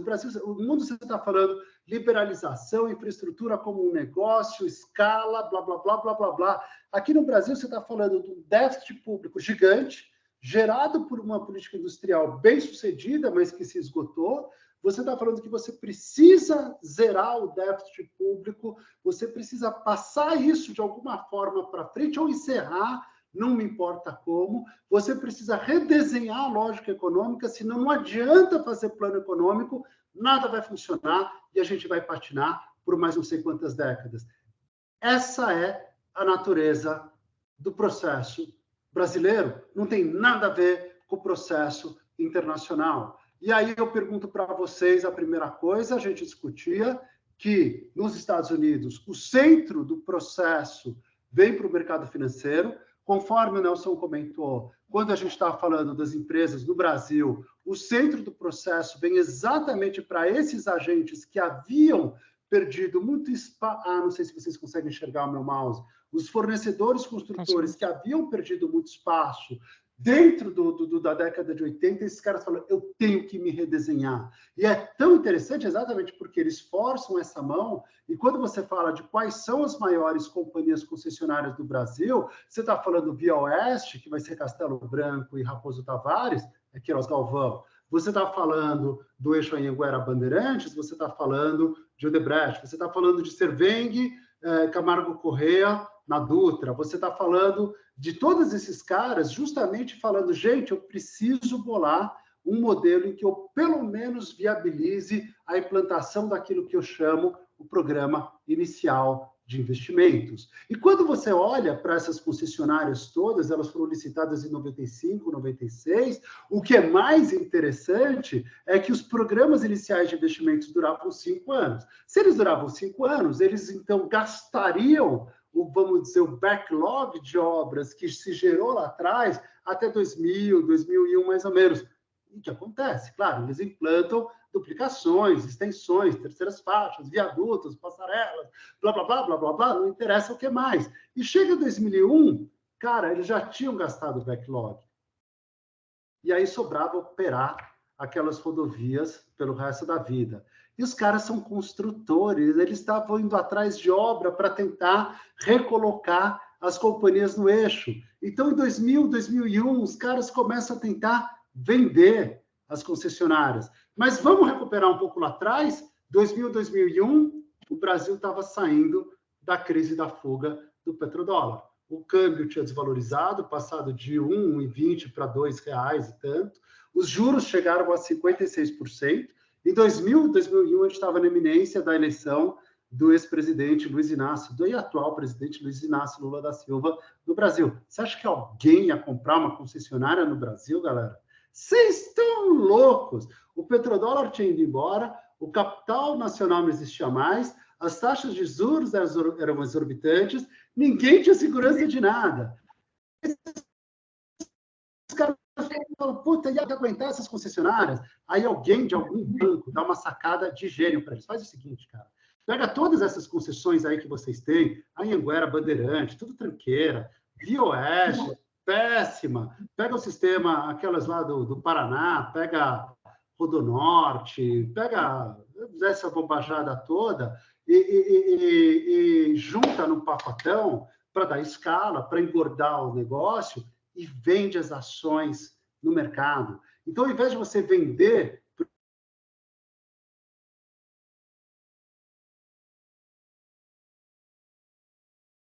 Foi de novo, né? Deve ter algum acionista aí num desses grupos aí, no grupo aí, que deve ter. Impressionante. Deve ser alguém aí. Deve ser algum chinês aí, porque chinês entrou com força aqui no. Alguém da CCR no grupo aqui. Alguém da CCR.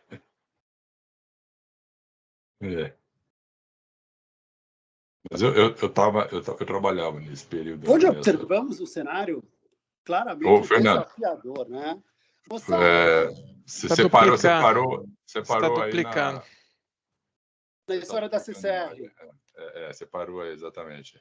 Vamos juntar esse pacote, e vender ações. Aí os caras simplesmente vendem que é macumba, chuta, manda esse negócio embora. E vendem a CCR na primeira operação do chamado Novo Mercado, em 2001, da Bolsa de Valores brasileira.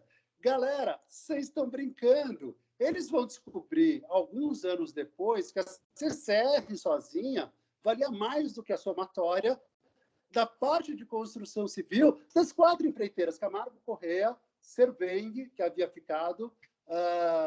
ai, meu Deus, a Andrade e Serveng. Exato, e o Odebrecht havia vendido a sua parcela para uma empresa portuguesa chamada Brisa, quando eles estavam pagando a conta da Braskem. Viver, exatamente.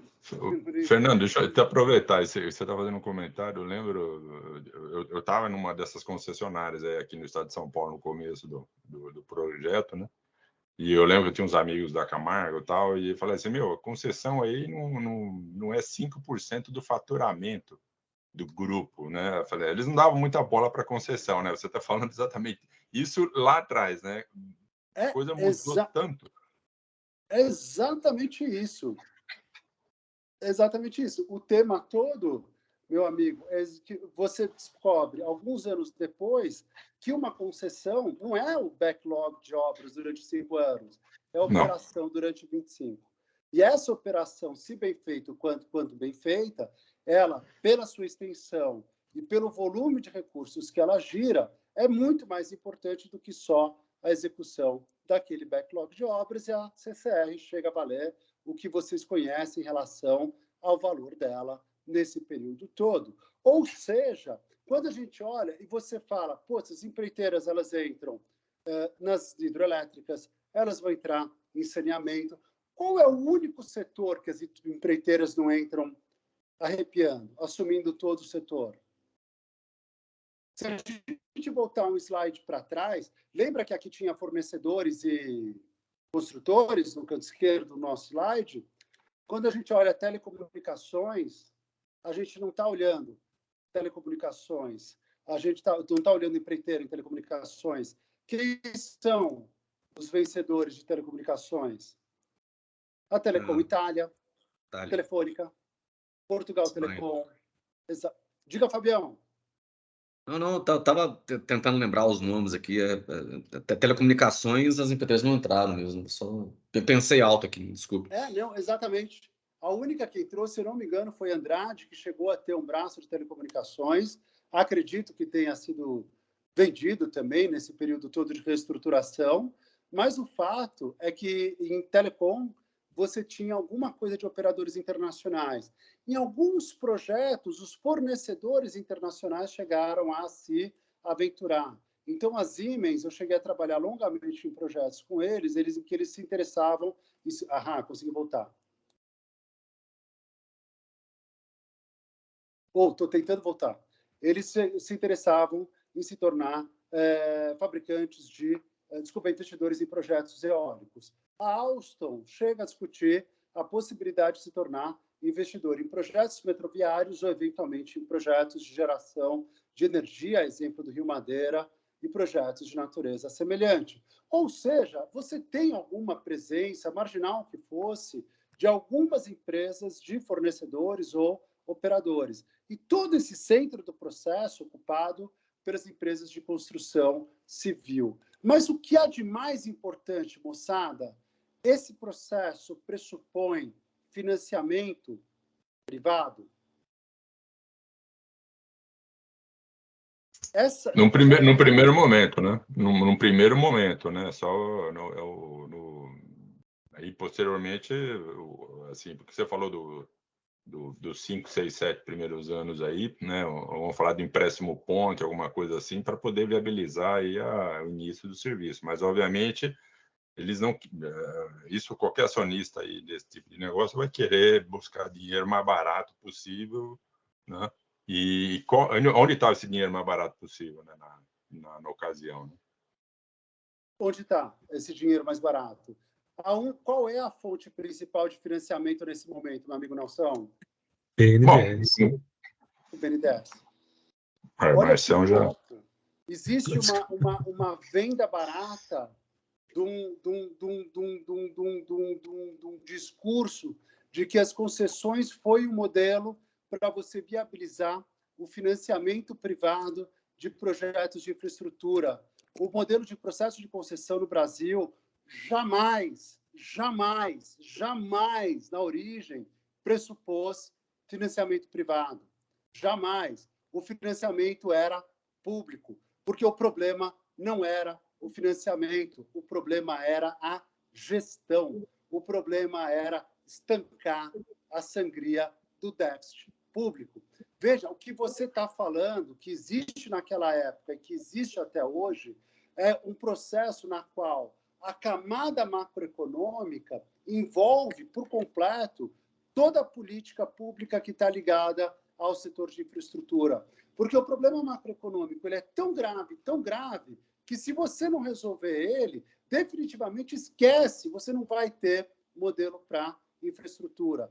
Então, o teu tema todo é como você sai da gestão das empresas públicas, como você sai da obrigação de continuar queimando dinheiro, meu Deus do céu, desse sistema estatal. Moçada, posso sugerir 5 minutos de intervalo? A gente para agora às 7h56 e volta às 8h02. Eu vou mudar o meu computador, eu vou sair daqui, vou para outro lugar, que eu acho que eu estou com um problema de conexão e talvez em outro lugar eu consiga viabilizar minha conexão via Teams, que hoje realmente está angústia e desesperante. Voltamos em 5 minutinhos, moçada? Perfeito. Perfeito, até já. Boa pausa para uma água, para um café. Até já.